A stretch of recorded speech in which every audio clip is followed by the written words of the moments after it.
What a great blessing, beloved Christians, that we can be found in the very same place where martyrs, saints of God were buried, and the saints of... Why don't you sit down?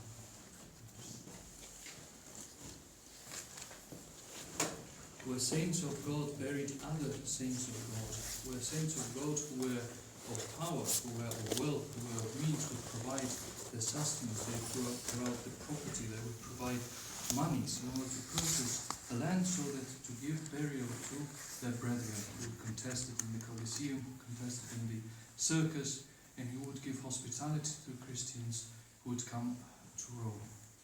Rome, St. John Chrysostom says in his homily on St. Peter and Paul, is the city that will shine the most on the Holy Resurrection, he says.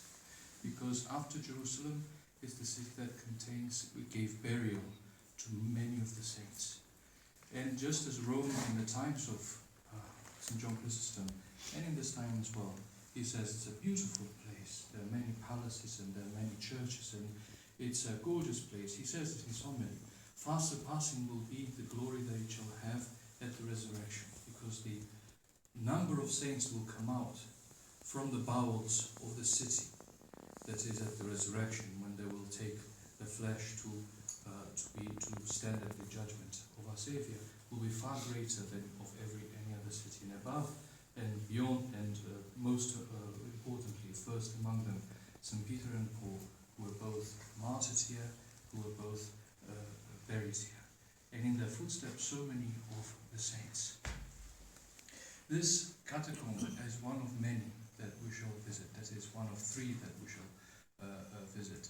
One is St. Callistus, which is in the biggest among them, and the other is of St. Domitilla, which we will have the next service. Let us, every time we enter into the catacombs, let us remember how much love there was put in it, how much love the Christians had for one another, that they would provide everything, all the means that they had in order to give proper burial to their brethren.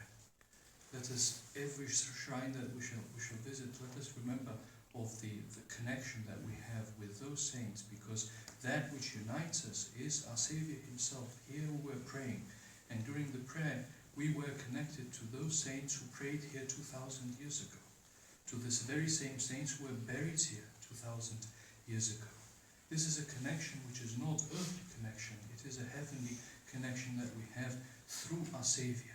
For the same Christ that they worship, the same Christ we worship, and the same bread that which they partook in these very walls. They broke bread in order to give to each other the sustenance of the antidote of death, as St. Ignatius calls it, the Holy Communion. That very same bread we partook right now. It is a great blessing and a great emotional moment as well, that we should be found in the very walls where Christians worshipped 2,000 years ago. Let us remember this, beloved Christians, and let us pray that our Saviour should give us a peaceful and a soul-profiting pilgrimage. It really surpasses my expectations what would happen at the first catacombs that we would enter. It really is beyond expectation that we should be allowed a space and a time to pray and to contemplate this great mystery, which is unity in Christ that we have with all the saints.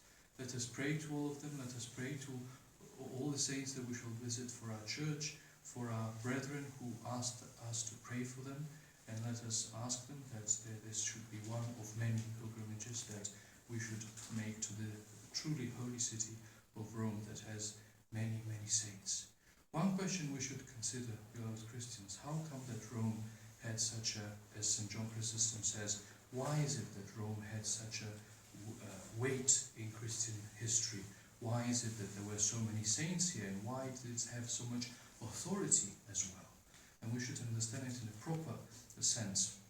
St. Irenaeus of Lyon says in his writings, and the councils also corroborate, that the reason why Rome received so much authority, so much power, spiritual authority and power, was that because it was the capital of the empire. And St. Irenaeus says that just as the capital of the empire attracts and is a hub for all the other walks of life, that is for trade and for politics and so forth. Big cities always attract everything that is around them, and the capital city attracts and is a hub for everything that is happening in the empire. Nowadays we say that anything that can be bought in the world can be bought in New York City, for example. And every tongue that speaks around the world can be heard in New York City as well. That is the nature of big cities. They are hubs for everything. And St. Irenaeus says that that is the reason why Rome also became a hub for spiritual things. Because everything that all the apostles in different parts had received as an apostolic tradition, in the end was summed up and ended up in Rome. Because Rome was the center of the empire. And everything that the apostles had received as a tradition, as a custom, that ended up, was treasured, as it were to say, in the hub of the empire, which is Rome. And that is why Rome received so much attention, and it was heeded to. Because when the popes of Rome, for example, had something to say, they were listened to. And that is the reason why Rome had such a weight, because it was the treasury of the apostolic traditions that were treasured in Rome. So we have St. Clement of Rome, for example, in the 2nd century, asked what can be done about the conflict that was happening in the church in Corinth. And Clement expressed his opinion and said, and this and this and that, this is my opinion concerning this. Many councils decided that the Pope of Rome should be listened to about certain matters in the church discipline, for example, and so forth. But that is authority of Rome that had in the church should never be confused with supremacy that the popes of Rome later tried to impose upon the whole church. And what is the difference between the supremacy of popes of Rome, which is an erroneous teaching, and authority of the popes of Rome? The difference is very big, because the authority means that when a pope speaks, he speaks in line of certain criteria he himself should conform to. So that when Pope speaks, he himself has an authority to speak, but he is checked against the criterion. What is this criterion? The criterion is the tradition of the church.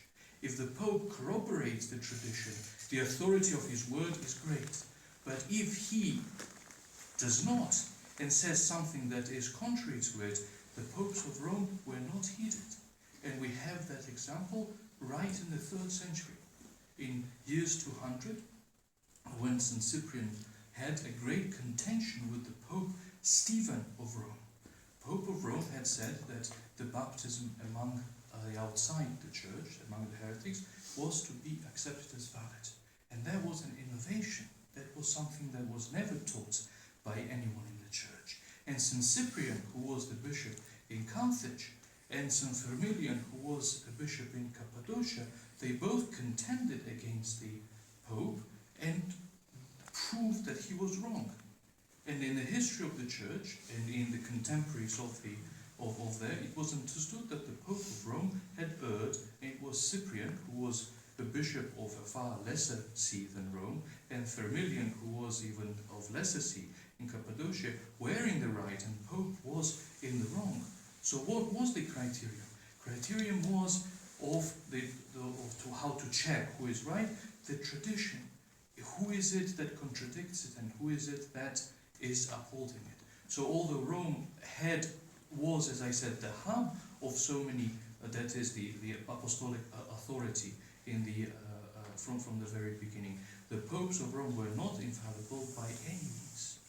And that is the difference between authority and supremacy. Supremacy says that which popes innovated, saying that no matter what Pope says, he's right. That is a wrong teaching. But the Orthodox teaching is that the Pope of Rome has honor, has authority. He has to be heeded to as long as he says things orthodox. But if he does not say things orthodox, let him be a Pope of Rome. It won't be of any consequence for the faithful. So that is why we should understand what is the true nature of the honor that the Church, that the Pope of Rome had in the Church. The Church of Rome had presbyteria, as in Greek, had honor, had big authority, as long as the popes of Rome heeded to the truth. And when they did, they were the ones who set first. They are the ones who, in the concelebrations, they were the ones concelebrating. And then came Constantinople, and then came Alexandria, and Antioch, and Jerusalem, as long as they were Orthodox. And when they were Orthodox, the Church of Rome shone in saints, shone in popes who were defenders of the faith. We will see the remains, the relics of one pope who was the upholder of orthodoxy throughout the whole world when all the other patriarchates had fallen into heresy. Those were the times, strange times, when the reality was reversed. The Pope of Rome, whose name was Martin, and he's called Martin the Confessor, who was the one who was friends with St. Maximus the Confessor. And at the time of the Monothelite heresy, when Monothelite heresy spread throughout the East, it was in the West that the orthodoxy was preserved. And St. Maximus, together with his co-strugglers, fled from the East to the West, to Rome, and here in Rome they convened a council before the Sixth Ecumenical Council that condemned the Monothelite heresy. Decades before, they convened a council here, and here they defended orthodoxy, which was being trampled upon in the East. That Pope of Rome was, by orders of Emperor of Byzantium, dragged from Rome, taken to Ravenna, from Ravenna to Constantinople. In Constantinople he was tortured publicly, and then exiled to what is now Crimea, in Kherson, and there he died. So this is why he's a confessor. And that's when popes of Rome behaved like that, that is, when they were defenders of the truth, they had honor and authority beyond any other patriarchal see. But when they presumed to impose things and to teach things that were not correct, just as Pope Stephen tried in the 3rd century, during the contention with St. Cyprian, or when afterwards they tried to innovate so many things, of adding things into the creed, for example, instead of preserving it, or to claim for themselves the power over the church, not authority inside the church, but power over the church. The church obviously rejected it, and since then they have added one upon another the errors. The error that the grace is created, the error about the purgatory, the error about so many other things. Alas, great was the city of Rome, the see of Rome, but it fell away over 1,000 years ago. And yet we have a connection. We have a great connection, because the saints of Rome are our saints. The popes of Rome, the Orthodox popes of Rome, are our hierarchs. They are the ones we commemorate, they are the ones we pray to, they are the ones who are praying for the church, for the establishment of the church. Let us therefore keep all this in mind, beloved Christians, and everywhere we go, let us feel that connection, not emotionally, but spiritually. Feel especially in the catacombs. Feel that this is our home. We are coming to see our brothers and sisters, and they are receiving us. And let us come as is meet, with reverence, with compunction, and let us take from here that which will be profitable to us all. That understanding, that mindset, that church is one, and that bread where we break is through that bread, that is the Holy Communion, we are one with all the saints. Through that prayers, may I say,